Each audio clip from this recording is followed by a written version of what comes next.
Konnichiwa, minasang. O genki desu ka? Ako si Eric o welcome sa akong channel. Hinapon tabay. Kung gusto ka makaton og Nihongo para sa trabaho, biyahe sa Japan o ka personal interest, kini ang channel para kanimo. Open ang Japan sa atong mga OFWs, pero ang pinakadakong babag kay ang atong kakulangan sa abilidad sa Nihongo. Por eso, giawhag ko katong atong mga kababayan nga interesado mo trabaho sa Japan, palihog pag-subscribe sa akong channel. Aban ni Ranig tan-aw akong mga videos sugod sa lesson 1 hangtod sa katapusan kay mag-anam og kalisod ang atong mga lessons. Ayaw kalimot pag-like, share ug subscribe. Ato nang sugdan, hajimemashou.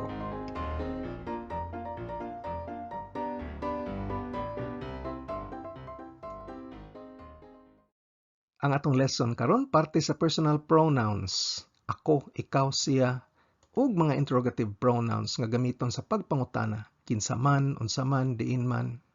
Sa ikaduhang parte, tukion naton sa pagporma og mga simple sentences nga nagsunod sa pattern ang A kay B ug ang A kay dili B. Ang atong mga lessons gisuwat sa in-English ug Hinapon. Kung interesado kang mosulti apan dili mo basa, pwede nimong basahon ang English transliteration. Apan kung interesado pud ka mo basa, apan wa pa nimo na estudyohi unsaon, kinahanglan bansayon una nimo ang akong lessons 1, 2 ug 3 nga parte sa hiragana alphabet. Mamaster ni nimo sa usa ka hapon. Ang hinapon sa ako o nako kay watashi. Sa hinapon, walay object personal pronouns busa usa ra ka pulong para sa ako ug nako. Mao ni ang watashi. Pero aduna sila levels of politeness. Ang watashi, polite kini. Unya aduna pud tay duha ka version nga dili kay polite nga gamiton sa mga lalaki kung mag-istoryahanay sila sa ilang barkada o pamilya. Ang una kay boku ug ang ikaduha ang ore. Ang ore kay bagis og dating, murag butangero o yakuza. Busa likay og gamit ang boku ug ore kay basin masay panhinuon ka nga way grado. Ang watashi ang labing luwas gamiton. Ang hinapon sa kami o namo kay watashi-tachi. Kabitan ra nimog tachi ang watashi aron mahimong plural. Pwede po ka moingon og boku-tachi or ore-tachi kung barkada ang imong kaistorya. Ang hinapon sa ikaw o nimo kay anata. Ang dili kay polite nga version ani kay kimi, unya mas dili pa gyud polite kay ang omae. Dili kay mo gamit ang mga hapon bisag asa ini kay dili manggod kaayo ni matinahoron. Mas maayo gamiton ang ngan mismo sa tao, labi na kung kaistorya nimo. Pero okay ra ni gamiton ang anata kung suod nimo nga higala o imong kaistorya ka pamilya o manghod ra nimo. Ang kasagaran mo gamit og kimi ang mga boss o amo ngadto sa ilang ubos o ginikanan ngadto sa anak o maguwa ngadto sa manghod. Ayaw gamita ang kimi sa ubang tao kay mainsulto sila. Labaw na ang umay. Kung dili nimo kaila unya tawgon nimo umay, ubos kaayo ang imong pagtan-aw ngadto nila. Apan ang amo ngadto sa ubos okay ra. Kasagaran pod sa mga bana motawag sa ilang mga asawa og umay, unya ang mga asawa motawag sa ilang mga bana og anata. Sa paghimo sa plural, bali kamo o ninyo, kabitan ra nimo og tachi. Mahimong anata tachi, kimi tachi og umay tachi. Sa Cebuanong moingon ra man tag siya og niya. Dili ta mo ila kung babae ba o lalaki. Apan sa hinapon gibuwag ni sila sama sa in English. Kung lalaki gani ang hinapon kay kare, kare. Babae gani kanojo, kanojo. Unya ang sila plural pwede og kare-tachi o kanojo-tachi. Ang gamiton nimo depende kung kinsay imong kaila o gihisgutan sa grupo. Kung ang imong kaila o gihisgutan, lalaki ang imong gamiton kay kare-tachi. Kung babae gani, kanojo-tachi. Ang hinapon, way pronoun nga it, pareha sa Cebuano. Ang gigamit sa hinapon kay pareha sa Cebuano, mga demonstrative pronoun sama sa kini, kana, kadto. Ato ning estudyohan sa sunod nga video kay dako ni siya nga lesson. Sunod tang tukion ang mga interrogative pronouns o pulong sa pagpangutana. Ang kinsa o who kay dare, dare, ug ang polite kaayo kay donata, donata. Bisan asa ra ani imong pwede gamiton, pero mas professional gamiton ang donata. Ang unsa o what sa hinapon kay nani o nan. Kasagarang gamiton ang nani.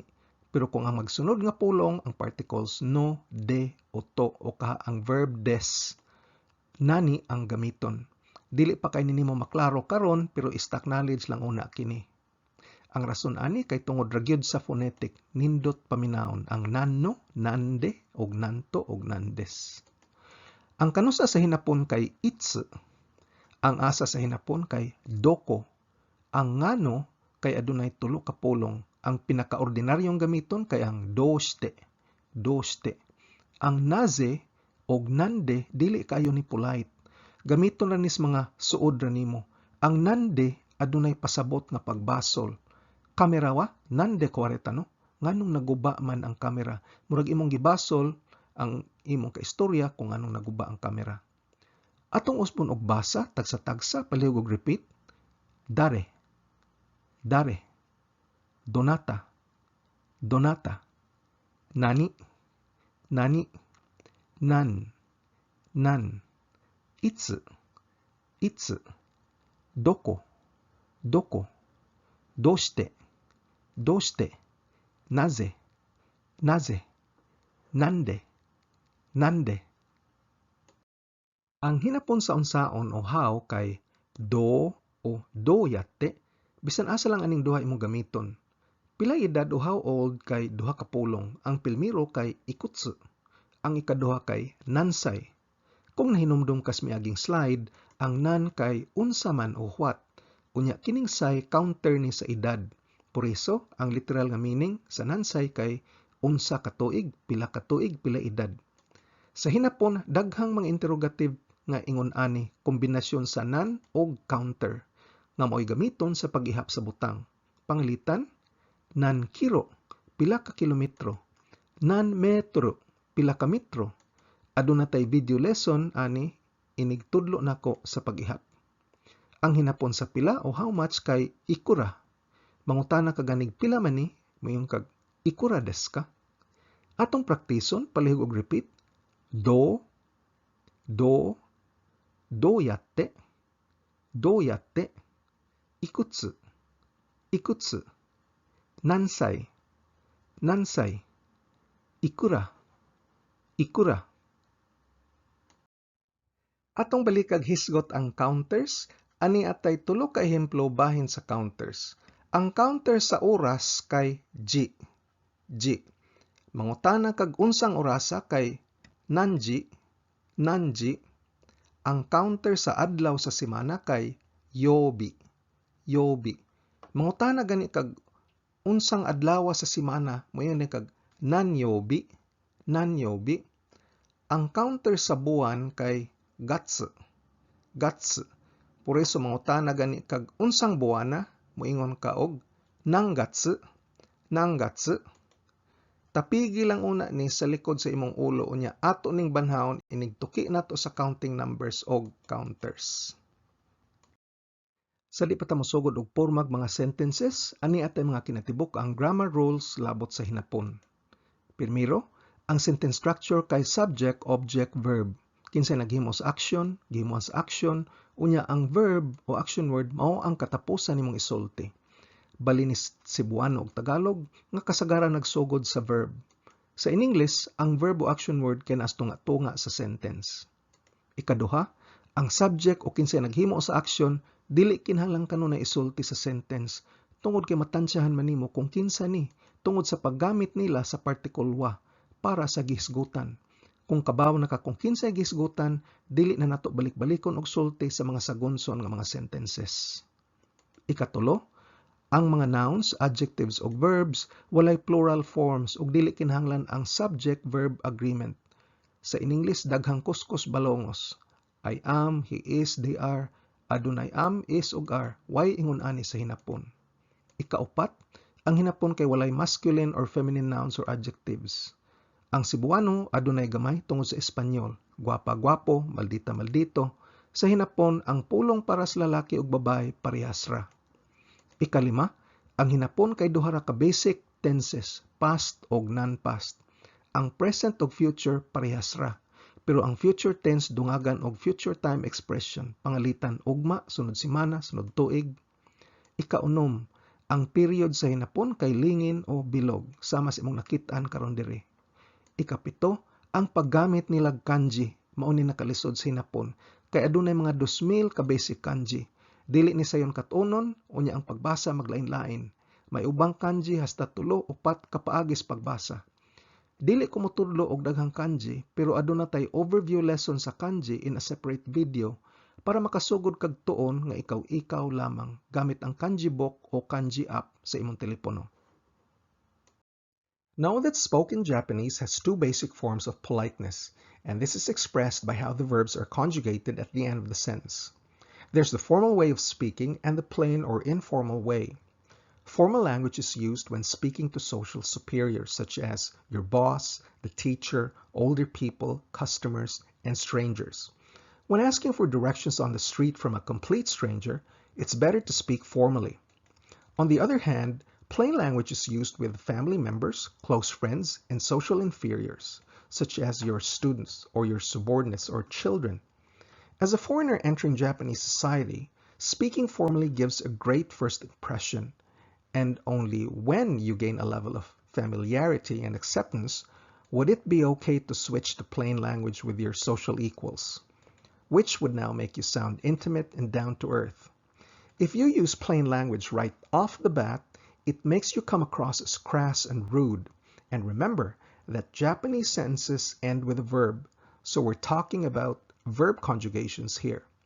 Formal forms are easier to learn than plain forms, but you'll have to learn both eventually in order to form complex sentences and become fluent. I'll teach formal forms only for now because I don't want to get you confused and in trouble until we reach the lesson on verb conjugation, during which time I'll teach both formal and plain. Now, Japanese people first learn the plain forms at home, within their households, and learn formal forms later as they grow up and get exposed to society. And that's the opposite of what adult learners of the Japanese language encounter, like yourself, wherein you learn formal forms first as you interact with society, and then learn plain forms as you form friends and surrogate families in Japan. Ang pinakasimple nga sentence structure sa hinapon kay ang A is B, ang A kay B. Sa hinapon pa, A wa B des. A wa B des. Ang wa mao ni gitawag og topic particle. Signos ni nga ang A mao ang topic o maoy atong hisgutan. Ang hinapon kay nagamit ni og sistema nga gitawag og particles o joshi, nga maoy motukoy kung unsay gamit anang pulonga sa sentence. Kining mga particles nahimutang ni sila sunod sa pulong o mga pulong nga ilang gitukoy. A wa, hisgutan nato ang A. Mahitungod sa A, ang A kay B. Ang B mao ni gitawag og predicate o maoy mosulti parte sa A. Unya ang des mao ni ang verb or action word. Niining higayuna sa in English pa mura ni og is, are, or am. Ang A pwede noun or pronoun, unya ang B pwede noun, pronoun, o adjective. Aduna tay mga ehemplo nga atong tan-awon. Kini si Mr. Tanaka o si Tanaka-san, usa siya ka empleyado o kaisyain. Gamit ang pattern nga A wa B des, ani atay mga simple nga mga sentences. Tanaka-san wa kaisyain desu. Si Tanaka-san kay empleyado. Kare wa kaisyain desu. Siya kay empleyado. Kaisyain wa dare desu ka? Hisgutan ta ang empleyado. Kaisyain wa? Mahitungod sa empleyado, dare desu ka? Kinsa man ang empleyado? Ang ka sa katapusan kay ang question particle. Mao ni mohimo sa tibok sentence isip usa ka pangutana. Kinsa man ang empleyado? Kaisyain wa Tanaka-san desu. Ang empleyado si Tanaka-san. Kaisyain wa kare desu. Ang empleyado kay siya. Atong praktison palihog og repeat. Tanaka-san wa kaisyain desu. Tanaka-san wa kaisyain desu. Kare wa